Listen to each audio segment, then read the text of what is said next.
நாம் முறையாக பயின்று தினமும் அவற்றை முறையாக செய்து வந்தால் பல ஆண்டுகள் நோயில்லாமல் வாழலாம் என்கிறார் ஆசன ஆண்டியப்பன் அவர்கள். நிகழ்ச்சியில் முதல் பகுதியாக வரவிருப்பது நலமுடன் வாழ.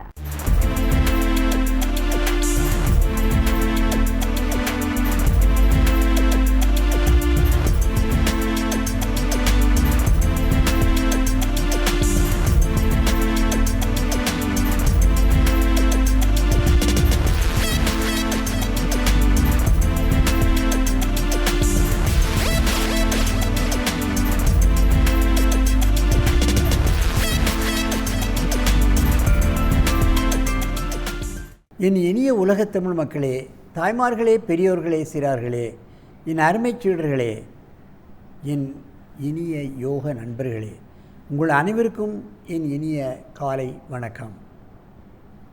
கலைஞர் தொலைக்காட்சி நிகழ்ச்சியில் நலமுடன் வாழ என்னும் பிரிவில் அதிகாலை வேளையில் முதல் நிகழ்ச்சியாக யோகாசனத்திற்கு மிக மிக முக்கியத்துவம் தரப்படுகிறது. அந்த நிகழ்ச்சியில் யோகாசனத்தின் மூலமாக எப்படி நமக்கு ஏற்பட்டிருக்கின்ற பல்வேறு பிரச்சனைகளை நீக்கிக் கொள்ளலாம், நோயின்றி வாழலாம், நோய் எதிர்ப்பு சக்தியை எப்படி பெற்றுக்கொள்ளலாம், அது தவிர நினைத்ததை நினைத்தவாறு முடிப்பதற்கான மனோதிடத்தை எப்படி பெறலாம் என்பதற்கான வழிவகைகளெல்லாம் காணப்படுகிறது. உலக மக்கள் எல்லோரும் இன்றைக்கு இந்த யோக தினத்தை கொண்டாட வேண்டும் என்பதற்காக ஜூன் 21 உலக மக்கள் ஐநா சபையின் மூலமாக இன்றைக்கு உலக மக்களே இந்த யோக தினமாக கொண்டாடி கொண்டிருக்கின்றது. மிக விமரிசையாக வெளிநாட்டிலே கொண்டாடி கொண்டிருக்கிறார்கள். நமது இந்திய கலைக்கு உலக மக்கள் கொடுத்த சிறப்பு நமக்கு மிகவும் பெருமையாக இருக்கின்றது. அந்த நிலையில் இன்றைக்கு பாருங்கள், நமது அரங்கிற்கு விஸ்வநாத் என்ற 20 வயது இளைஞர், அவர் 2வது ஆண்டு BE எலக்ட்ரானிக் படித்து கொண்டிருக்கின்றார். திருச்சி பொறியியல் கல்லூரியில் படித்து கொண்டிருக்கின்றார். விடுமுறையில் அவர் இங்கே வந்திருக்கின்றார். இங்கே வந்து அவர் ஏற்கனவே யோகாசனங்கள் பலவற்றை பழகியிருந்தாலும் அட்வான்ஸ் ஆசனங்கள் 84 லட்சம் ஆசனங்கள் இருக்கின்றது.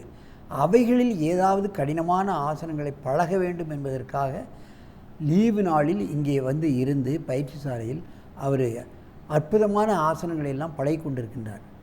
அவர் இப்பொழுது சிரசாசனத்தில் அஸ்வினி முத்ராசனம் செய்ய போகிறார். என் அருமைச் சீடரே, நீங்கள் பத்மாசனத்தை கலைத்துவிட்டு நீங்கள் சிரசாசனத்துக்கு வந்து அப்புறம் அஸ்வினி முத்ராசனத்துக்கு வர வேண்டும்.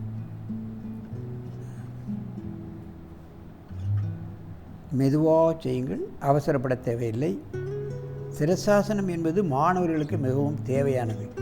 ஏனென்றால் மாணவர்களுக்கு மிகவும் தற்காலத்தில் வேண்டியது நினைவாற்றல்.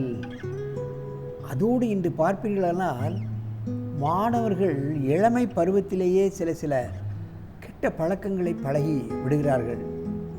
அவைகளிலிருந்தெல்லாம் இவர் விடுபட்டு வரலாம். புகைப்பிடிக்கிறார்கள். சில மாணவர்கள் மதுப்பழக்கத்துக்கு அடிமையாகி விடுகிறார்கள்.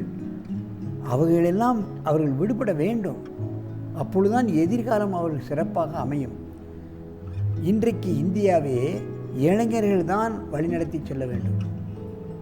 முதியவர்கள் எல்லோரும் இன்றைக்கு வழிவிட்டு கொண்டிருக்கின்றார்கள். அந்த நிலையில் அவர்கள் மன உறுதியோடு உடல் உறுதியும் பெற்றிருந்தால்தான் அவர்கள் நினைத்ததை நினைத்த மாதிரி முடிக்க முடியும். காலை அப்படியே அகலப்படுத்துங்கள், மெதுவாக முடிந்த அளவு. கால் விரித்த சிரசாசனத்தில் அப்படியே அஸ்வினி முத்ராசனம். இந்த நிலையில் ஏனசை மூலத்தை அப்படியே சுருக்க வேண்டும். இக்காலத்தில் இளைஞர்களுக்குள்ள ஒரு முக்கிய பிரச்சனை, விந்து தானாகவே தூக்கத்தில் வெளிவந்து விடுகிறது. அதன் காரணமாக அவர்களுக்கு நினைவாற்றல் குறைகின்றது, பலகீனம் ஏற்படுகிறது. திருமண வாழ்க்கைக்கு அவர்கள்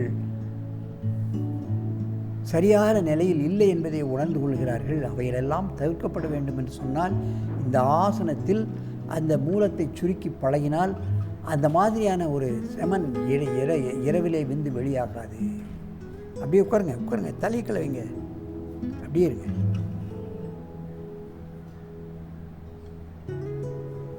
அதற்கு சிரசாசனமும் அஸ்வினிமுத்திர ஆசனமும் இளைஞர்களுக்கு மிகவும் உதவிகரமாக இருக்கும்.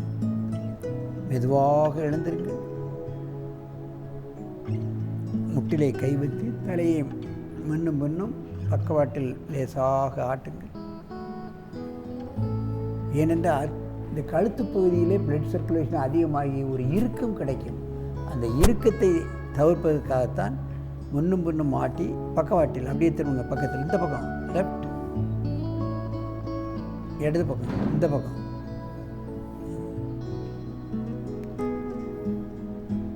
இப்பொழுது இந்த பக்கமாக திரும்புங்கள். சிரசாசனத்தை செய்யுங்கள். மெதுவாக செய்யுங்கள்.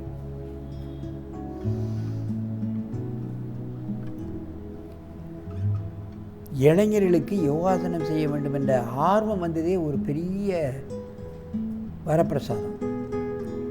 சிரசாசனம் செய்துவிட்டாலே அவர்களுக்கு நோய் எதிர்ப்பு சக்தி வந்துவிடும், மனோதிடம் வந்துவிடும், மனோ வலிமை வந்துவிடும், காரியங்களை சாதிக்கக்கூடிய வல்லமை வந்துவிடும், நினைவாற்றல் அதிகமாகிவிடும் என்பதை நீங்கள் தெரிந்து கொள்ள வேண்டும்.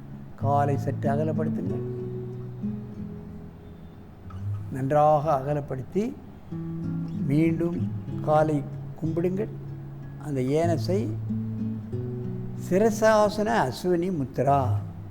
அஸ்வினி என்றால் குதிரை. குதிரை மலம் சென்ற போட்ட பின்பு அதனுடைய ஏனஸை பார்ப்போமானால் அப்படியே சுருக்கி அப்படியே விரியும். காரணப்பேராக நமது முனிவர்கள் அஸ்வினி முத்திரா ஆசனம் என்று கொடுத்திருக்கிறார்கள்.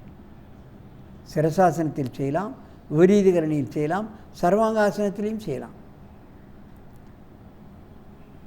மெதுவாக இந்த ஆசனத்தை கலையுங்கள். அற்புதமான ஆசனத்தை அழகாக செய்கிறார். மெதுவாக இறக்குங்கள். காலை மடக்கி இறக்குங்கள்.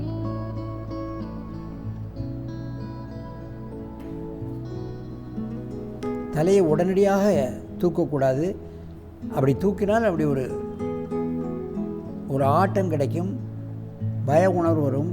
ஆகவே கொஞ்சம் நேரம் தலையை வைத்து தூக்கினால் அந்த தலை சுத்தல் வராது. மெதுவாக எழுந்திருங்கள். ஆரம்ப கட்டத்தில் அர்த்த சிரசாசனம் பழகி சுவர் ஓரம் இந்த சிரசாசனத்தை பழக வேண்டும். கழுத்தை ஆட்டுங்கள்.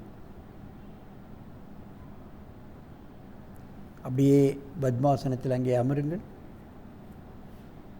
என் அருமை பெரியோர்களே, இதை கிங் ஆஃப் ஆசனாஸ் என்று சொல்வார்கள்.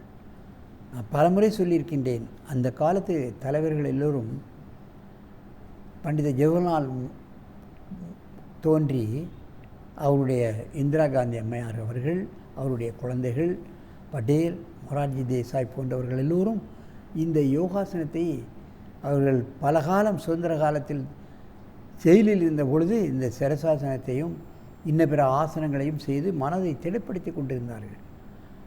பின்னால் அவர்கள் அதிகாரத்துக்கு வந்த பொழுது இந்த யோகத்தை வளர்ப்பதற்காக பல்வேறு நடவடிக்கைகளை எடுத்தார்கள். ஆகவே இது போன்ற ஆசனங்களை நாம் எல்லா தரப்பினரும் எந்த வயதிலும் பழகி தங்கள் உடலையும் உள்ளத்தையும் ஆரோக்கியமாக வைத்துக்கொண்டு நெடுது இனிது வாழ வேண்டும் என்று கேட்டு உங்களிடமிருந்து விடைபெறுவது ஆசனா ஆண்டியப்பன். வணக்கம்.